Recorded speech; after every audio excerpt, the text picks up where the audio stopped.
How would you like to bet right alongside your favorite WagerTalk or Sports Memo handicapper for the next 40 days for under $5 per day? Well, we have you covered. A 30-day all-access pass is priced at $2.99, but for a limited time, not only are we discounting the price by $100, but adding on 10 more days of picks for free. So outside of the $100 discount, we are tossing in a free 3-day all-access, a $39 value, and a free 7-day all-access, a $99 value for a combined savings of $238. So to recap, for the next 40 days, you will get all plays across all sports from your favorite WagerTalk or Sports Memo handicapper played during your access, including 5% best bets for under $5 per day. Have an existing all-access pass? No worries, as your 40 days will not begin until your current package expires.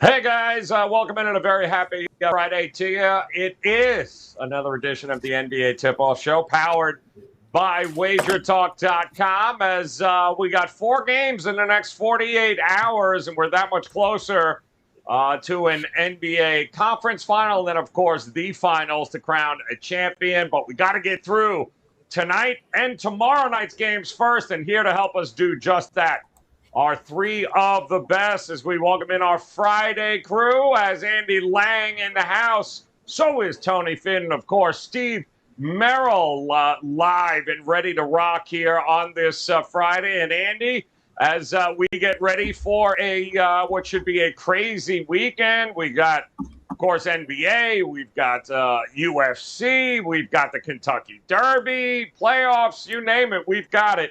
What do you have for us over at WagerTalk.com? Well, you just said it. We got a little bit of everything. So we decided to run a promo for myself. Use the promo code Andy25, Andy25, and you get $25 off a 3-day pass. And you said it. We've got PFL tonight. We've got UFC tomorrow. Myself, I've got Formula One and NASCAR this weekend. And then, of course, lots of NBA plays. I got a 5% NBA play up for tomorrow's game and a 4% play up for tonight. So just use a promo code and grab a pass there. It's the best way to do that. It should be a great 24 hours for NBA basketball. Very excited.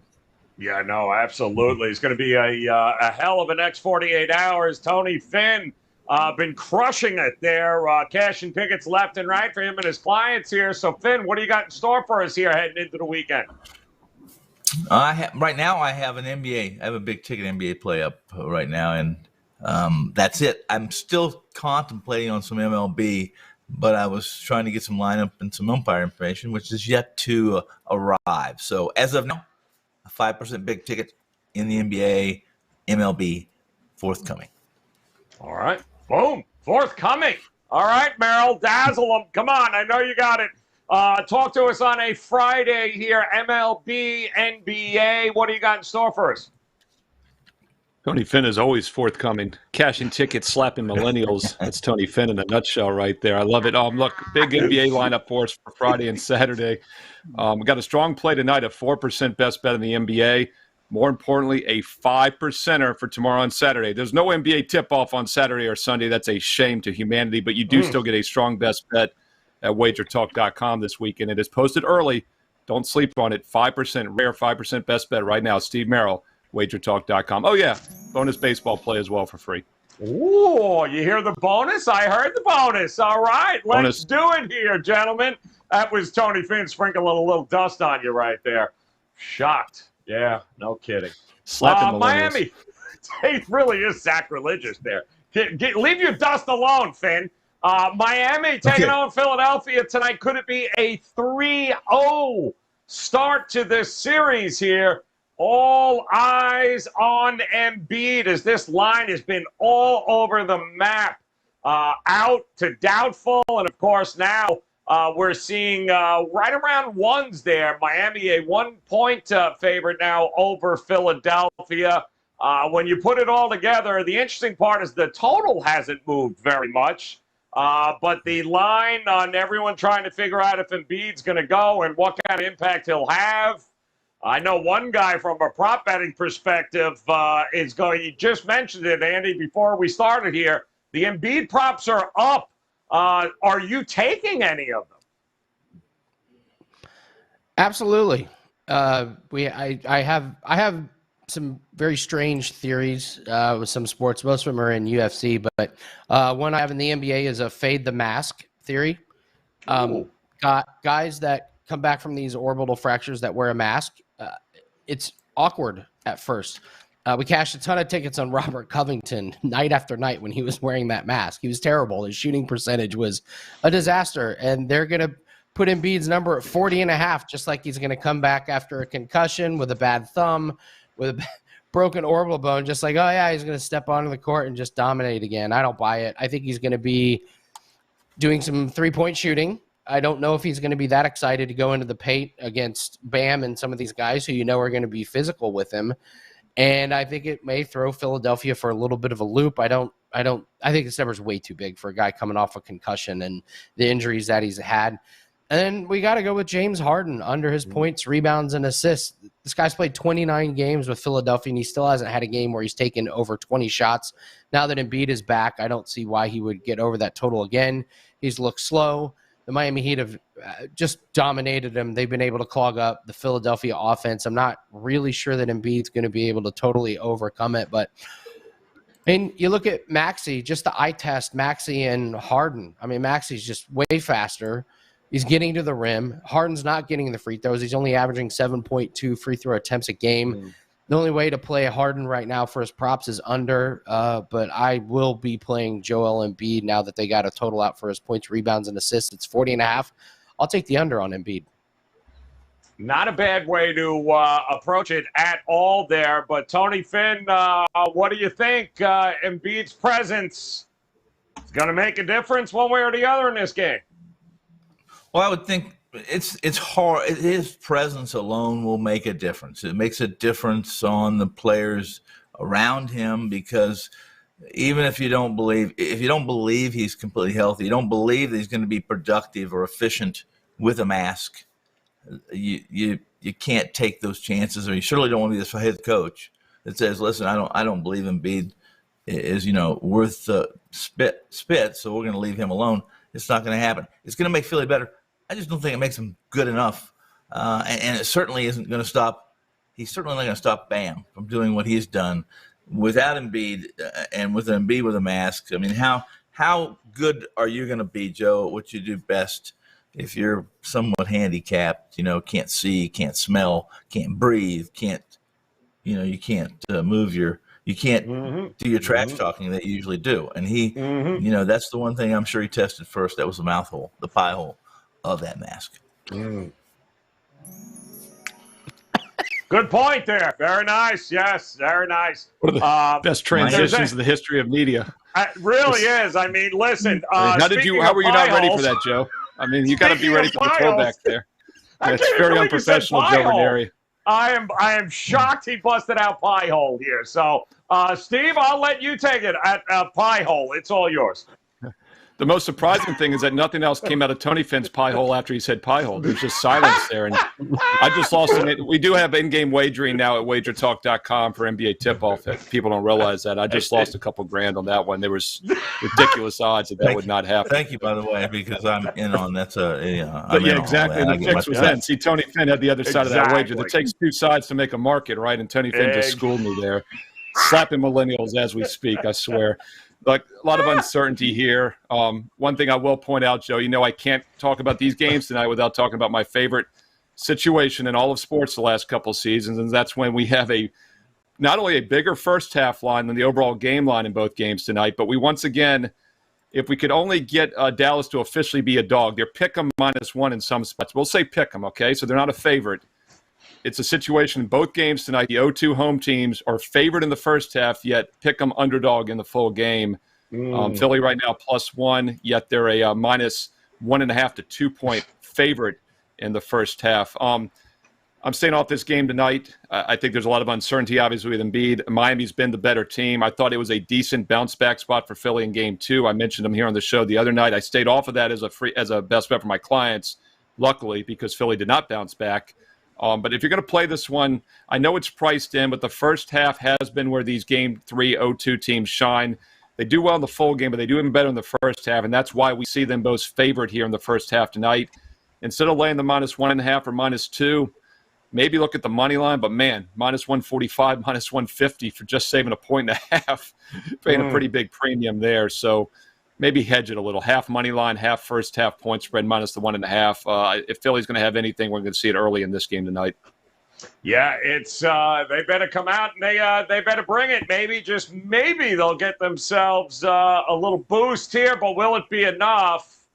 Andy thinks the fade should be on there for Mr. Embiid here tonight. We'll check it out. Can't go down 3-0, but that game will be up first here. And then, of course, a team in a very similar situation as Philadelphia, the Dallas Mavericks are at home taking on the Phoenix Suns. They, too, down 2-0. This line pretty steady at 1 right now here. Looks like the Suns will be the road favorite. 219.5, 218.5, 219s, somewhere in that ballpark. Your second game here tonight. Talk to me, Andy. Now, fading a superstar in Embiid, are we fading Doncic here tonight by any chance? There's a good segue about Luka Doncic's diet and pie holes. He's been known to enjoy. I have some strong takes on this series. It looks to me like Phoenix is perfectly fine with letting Doncic get all of his points. They just want to make him work really, really hard for it so that he's, basically a defensive corpse in the fourth quarter, which is why you're seeing Chris Paul dominate. And if you can find a prop on Chris Paul fourth quarter points, this is what they're doing. Okay, Luka, you get your 35 and your 40. You're going to be completely tired, and we're going to take advantage of you. So I can't take an under on Doncic points, and I think the Phoenix Suns would be perfectly fine to watch Luka put up 35, 40 points. The other guy who, talk about the big difference between playing against the Jazz defense against the Suns defense, Brunson going over his PRA in every single game against the Jazz, and now he's flown under in both games against Phoenix. Boy, it's a little bit different when you're being guarded by Donovan Mitchell and then Mikal Bridges. And Brunson looks scared to me, the eye test. He's tentative going to the rim. He's not as aggressive. I don't know if this home crowd gives him a little bit of extra juice, but his points, rebounds, and assists are unders for sure. I find the Phoenix Suns a little bit tough to play just because I'm not really sure what I'm getting. Chris Paul has been good, but Devin Booker is kind of always flirting with his PRA, especially with the hamstring. Bridges, I can't find a trend there. Ayton, I was excited to play his points or his rebounds last game. I did not, and I was glad because he got into foul trouble. He's not really a guy that normally gets into foul trouble. He could be a really a good bounce-back guy. But honestly, Phoenix, I'm not really excited to play some player props. But for Dallas, give me Luka over the points and Jalen Brunson under his PRA for tonight's game. All right, there you go. Certainly one way to approach it here. Like you said, a lot of options in this series here, Tony Finn. Where might Scott Foster be here tonight? Is he in this game, Tony Finn? Do you know? I started to stop, and when I was doing my analysis of this game, and I thought about, let me find out who. It doesn't matter. I thought I stopped. It doesn't matter. I mean, what's changed? What's going to change from the first two games of this series to the third game? Certainly not American Airlines Arena. It's not going to change. I mean, Mr. Lang spoke facts and exactly what's happened, and that's that Phoenix has toyed with this team. In game one, they got a big lead, and they let Dallas feel kind of good about themselves. They came back, cut it to 7 points, had actually a chance to cover. 3-point corner shot, missed. And in game two, they basically stayed close in the first half, let Booker do some work in the third, and then scored 40 on Dallas, supposedly the best defensive team they've had in years. It's a complete mirage. And if you're thinking that these two teams are close, they're not. And the first two games show that. And I'm shocked, guys, that the metrics, there's some adjustment typically made. I've thought that Phoenix would be a 2 or 3 point favorite here. Sure, the numbers, the net ratings don't call for that. But what they've done in the first two games is, I think it's transparent. It's obvious, and they're the better team here. All right. He thinks there's only one way to look here, Merrill. How about you? Which way you looking here tonight in this matchup? Well, it was interesting in Game 2 the other night. Dallas is leading in the second quarter. Actually held the lead at the half. And then early third quarter, Doncic's already had over 20-some points in half the game. Booker only had like 4 points. He gets to 6 points, and the Suns are up by about 6 at this point. I'm thinking not a good sign for Dallas right now. Booker's done hardly anything. Doncic is playing fantastic, and the Suns are still up by 6. And once again, Phoenix pulls away there late. It was actually a tight game. They go on that monster run at the end. And the Phoenix Suns have now shot, as we know, 50% or better in all 8 playoff games this year. They shot 65% last game, Game 2 at home. So this is a really good offensive team. Normally teams shoot 50% for 8 straight games. You look for a regression, but that's not the case here. It's the best offensive team in basketball. They average 49% for the season. So shooting 50 is not that much above. And then on top of that, this is a team that was 8 games better than anybody else in the regular season, and the defending Western Conference champs playing with a chip on their shoulder after losing the finals last year against Milwaukee. With that said, they do get the reversal here of home court, and I think this actually could be the difference because, as I said earlier, mathematically, teams down 0-2 back at home in Game 3 have been a very strong play. Now, as Tony said, Phoenix normally would be favored in this situation, so it is somewhat priced into the line. Yet we still get Dallas in a pick 'em to -1 rate, basic straight-up win situation. As far as the first half line, as I said earlier, it's -2 Dallas. So you're definitely paying a premium, and it's -150 on the money line. So you would expect the Mavericks to come out strong in the first half. I'm going to stay off the side here for the show. I'm going to look at the total. And I used a strong best bet in Game 1 over the total here. Stayed off it in Game 2, but as I mentioned here on the show, the over is the only way I would play it. They put up 238 points after putting up 235. Total was 214 for Game 1. It was 217 for Game 2. Now the adjustment in this one, well, we're looking at a total of around 218 to 219 range. So it's only about a point higher. I don't think they're moving it up quite enough. Normally I'd take a contrarian view, but as I said, Phoenix shooting hot is not anything out of the ordinary. Yep. I think it's a fast pace. I think Dallas has to score some points at home. So I think over once again works, over 218 for the third straight in this series.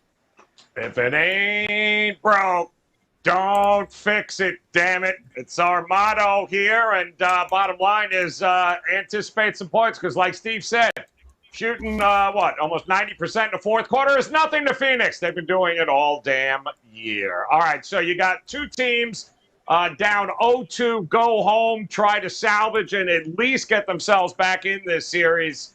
And then we got a couple of games this weekend, which are going to feature teams that are all knotted up here and ready to go. And our first one's going to be Boston and Milwaukee. They are ready to rock and roll. Knotted up at 1 apiece.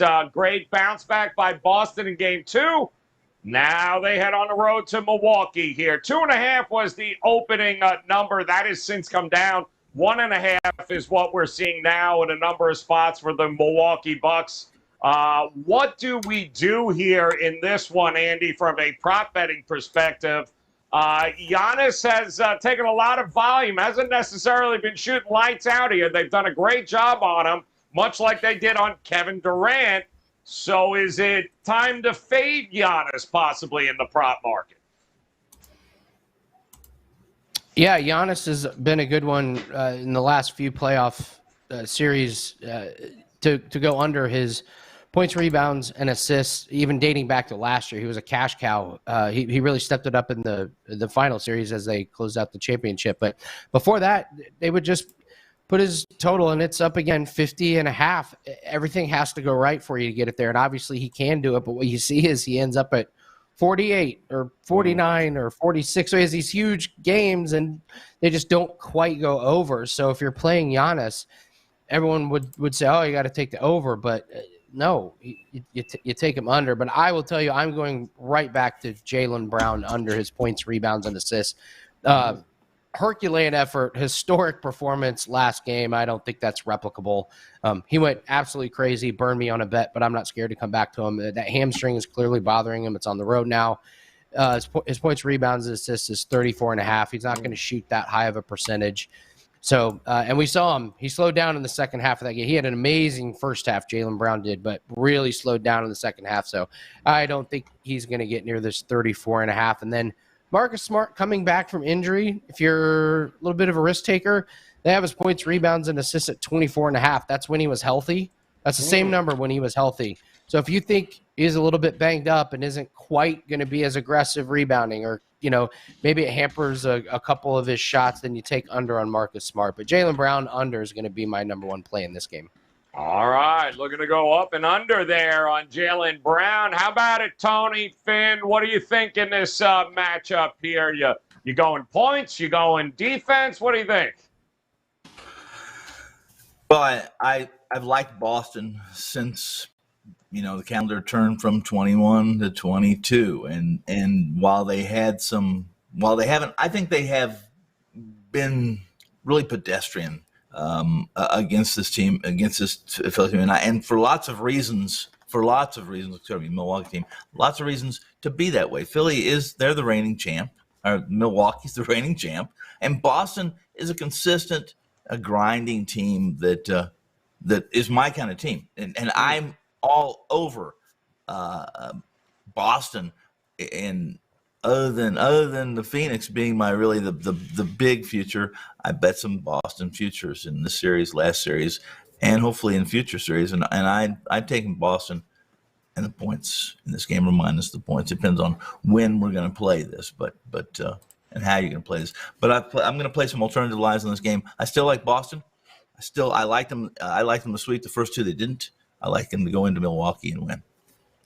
All right. Likes them to take one on the road there to start the bat. As a matter of fact, as you guys can see on the screen there, when it comes to some of these series odds, not series odds, rather the conference odds, Miami is taking the lead. The Celtics right behind them, and then the Bucks just under 3-1 to win the East here, Merrill. And boy, oh boy, that can flip. If Boston takes one here and gets one, oh man, I think it's going to be like that. Those two are going to flip flop right up until Game 7 here. What do you think we get tonight?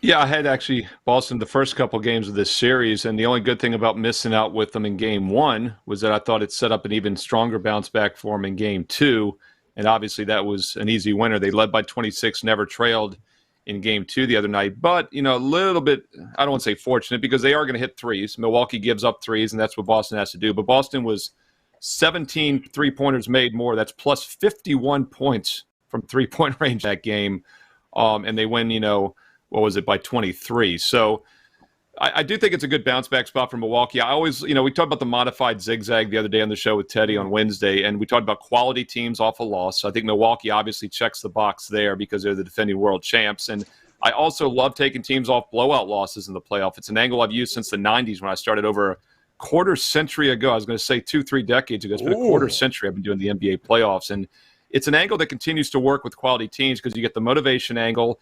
Other team lets up maybe a little bit, and now we have the change of venue as well. So although Boston is my preferred side in this, I agree with Tony. I think them and Phoenix are probably, maybe the Miami Heat are the three teams to beat right now. It does look like a good situational setup for Milwaukee. They're not down 0-2, but the return back home, even at 1-1 off the blowout loss and the extreme disparity from three-point land, I think if Milwaukee's going to get a home game, it's going to be Game 3 on Saturday. All right, there you go here, guys.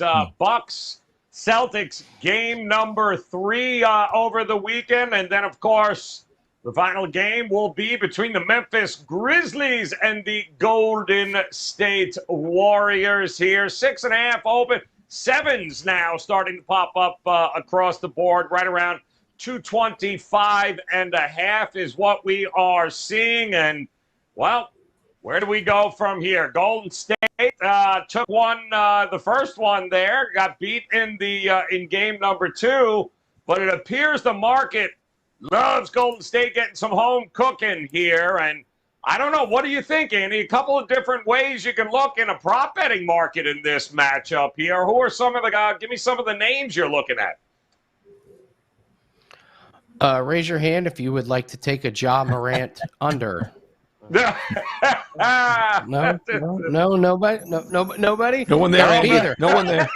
No one there. No, you got to look at Ja Morant. It's up to 45.5 PRA. I mean, this guy, he's had 54 and 63 points, rebounds, and assists in the first 2 games. Wow. He's attempted 11 and 12 3-point shots the first 2 games. And you've got all kinds of things that make this play worthwhile.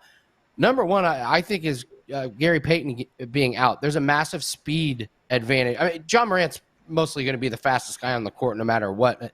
But Jordan Poole is a turnstile when he tries to guard Ja Morant. Klay Thompson is just not the defender he was. There's no way he can stay in front of him. Curry is I think, an underrated defender, but he's still not up to the level of Ja Morant. Ja Morant can get just about anything he wants. And his 3-point shooting percentage is really good so far in this series, but I don't think it's a coincidence. I think he's so fast that step back 3 is just so wide open. He's just got a lot of space in between him and the defender. So I don't think it's a coincidence. I think it can continue. And now you got Dylan Brooks that is suspended. I think Jaren Jackson is already in foul trouble for tomorrow's game. So you got his shots, and then Desmond Bane, a warrior, but if you've ever had a lower back injury, it's just debilitating, and it kind of hurts to watch him trying to run up and down the court. He's not shooting well. He's not getting involved with the rebounds. So all roads lead to Ja Morant. 44.5, I thought seemed really low. I mean, I'm taking Giannis under, but that's over 50. I was stunned that Ja Morant, his number came in under 50. So it's Morant over or nothing in this game for me. So it'll be interesting to see what Steve Kerr certainly decides to do from a defensive scheme here. Peyton was doing a pretty decent job. Then, Brooks takes him out, and then all of a sudden Morant goes completely buck wild. So something's got to give here, Finn.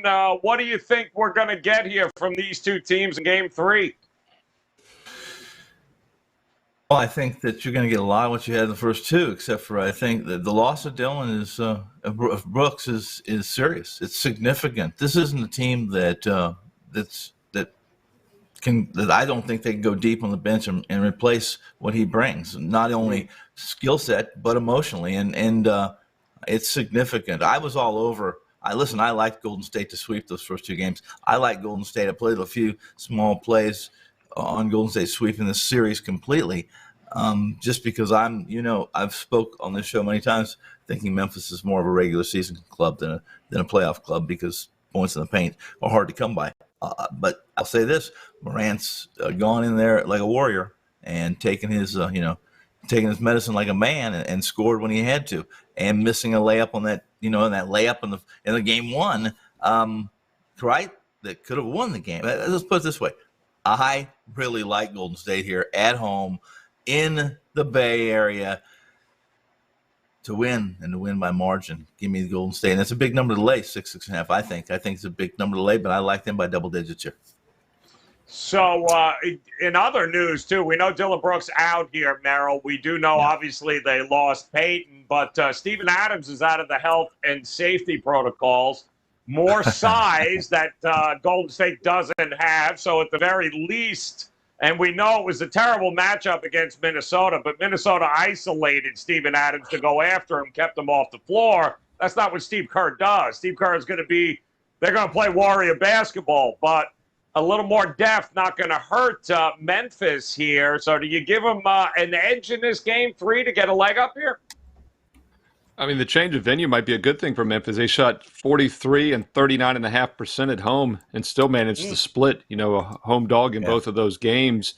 The one thing that's interesting to me is the total. I mean, first of all, the first game was 233 points scored over the 224 total, and that was with Memphis only hitting 43%. Golden State shot 48.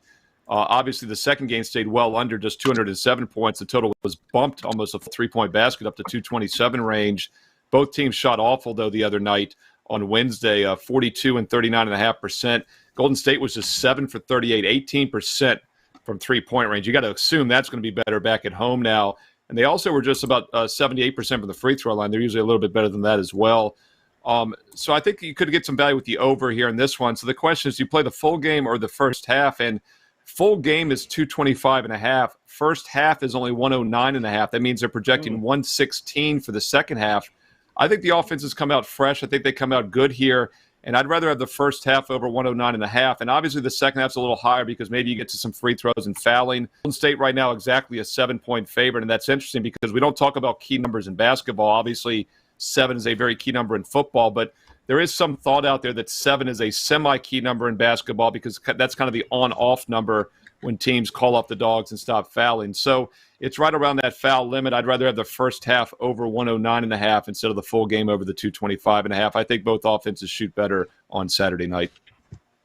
All right, so if the basketball gods like us, they will allow Memphis to pull the upset here in Game 3, so we can come back and hammer the Golden State Warriors to win this damn series here. Would be fantastic. It's about 3-1 on both sides. They're a 3-1 favorite right now. Memphis a 3-1 dog, but man, boy, is those numbers going to close if Memphis can pull this off here on Saturday in Game 3. So. A lot of different ways to approach it here, guys, but one way you ought to consider is heading over to WagerTalk.com with all three of these guys. Hop on those 3-day, 7-day all-access packages right now. That is the best way to do it heading into what is a monster weekend, not only in the NBA, but across all sports. Visit Andy Lang, visit Tony Finn, and, of course, head over to Steve Merrill's page right now, guys. Hop on board.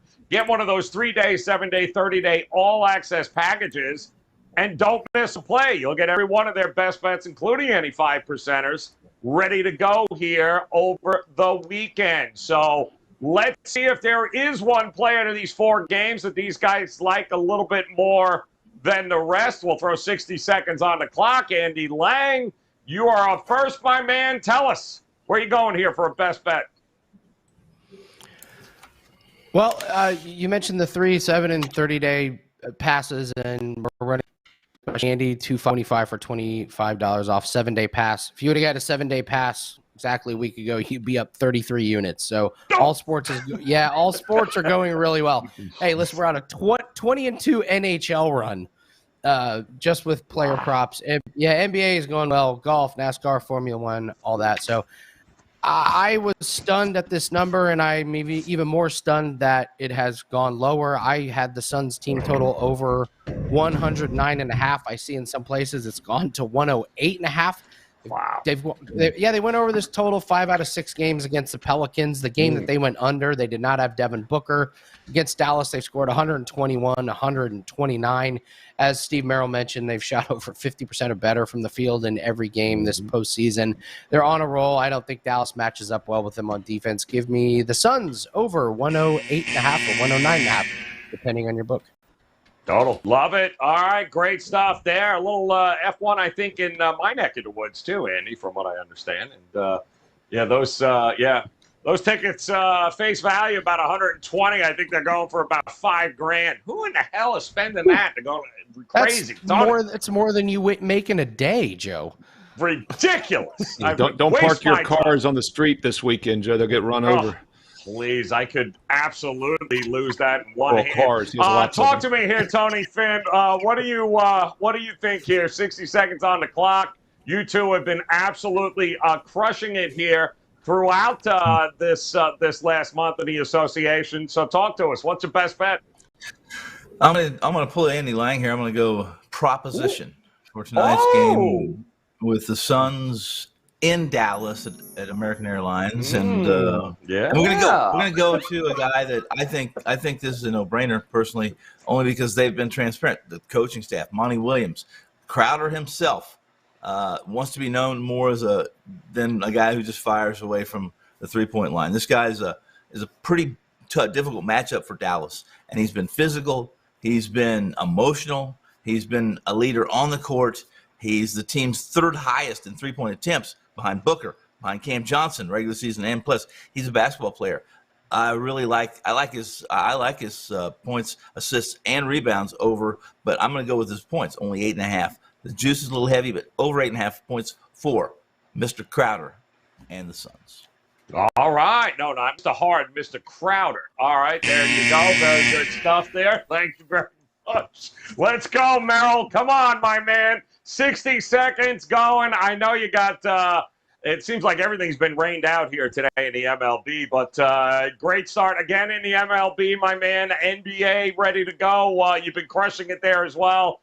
What do you got for us here for a best bet? Great time of year to be playing all sports, right? We got baseball on a daily basis, a lot of NBA playoffs over a month and a half remaining there. Don't forget to check out baseball on a daily basis. I want to let everyone know I do have a super strong 5%, a rare 5% NBA playoff best bet locked and loaded on my page right now, Steve Merrill, WagerTalk.com. Let's look at a free play on the early afternoon game, Saturday afternoon, Game 3 between the Celtics and Bucks.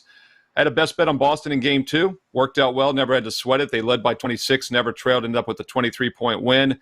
And it wasn't that misleading, but they did have a 51-point advantage from three-point range. 17 more made threes than the Bucks.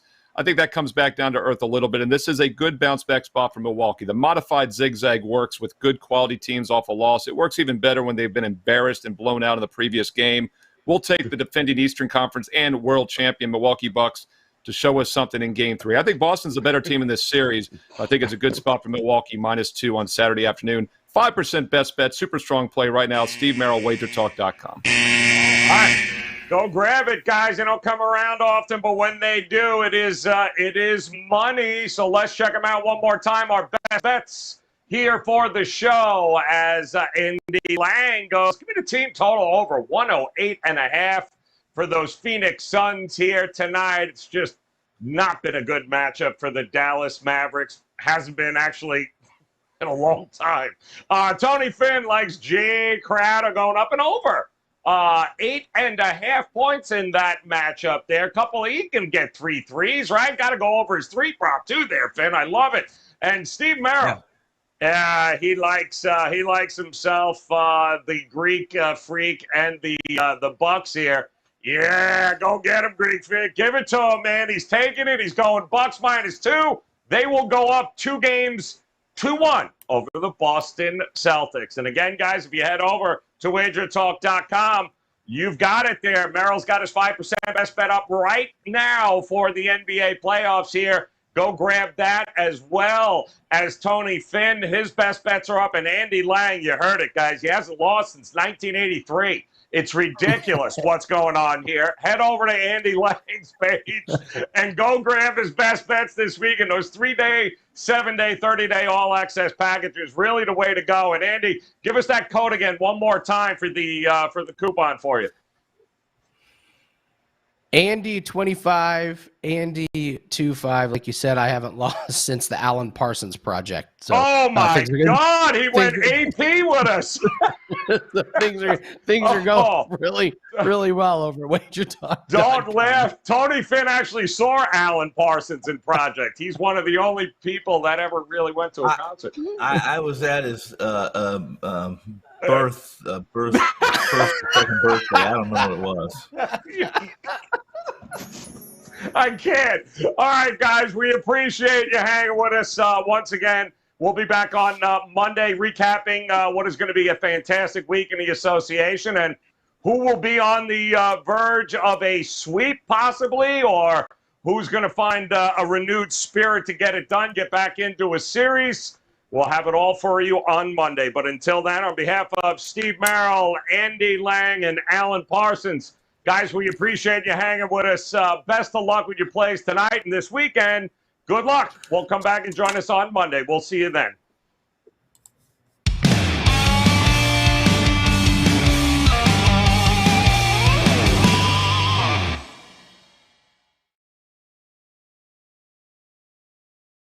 How would you like to bet right alongside your favorite WagerTalk or Sports Memo handicapper for the next 40 days for under $5 per day? Well, we have you covered.